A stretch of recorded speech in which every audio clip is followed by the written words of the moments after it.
Ertugrul دیکھنے کے بعد گھر میں اب میرا دل نہیں لگتا، مجھے خیمے میں رہنا ہے۔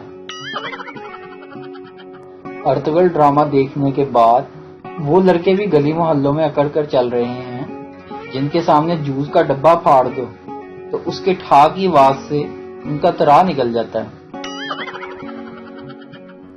اگر آپ کو تبت کولڈ کریم اور تبت سنو ان 2 کریموں کے بارے میں پتا ہے تو آپ سچے پاکستانی ہیں۔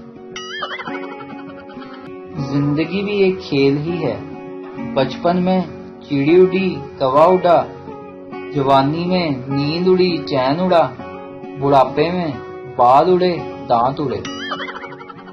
میرے دوست نے مجھ سے پوچھا، بھائی میں نے سنا ہے کہ تیرا بریک اپ ہو گیا ہے۔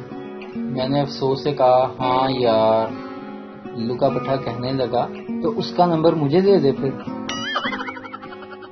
ایک سگنل پر ایک عورت کی کار گرین سگنل ہونے پر دوبارہ سٹارٹ نہیں ہوئی۔ لوگ پیچھے سے ہارن بجانے لگے۔ سگنل گرین سے یلو اور یلو سے واپس ریڈ ہو گیا، لیکن کار سٹارٹ نہیں ہوئی۔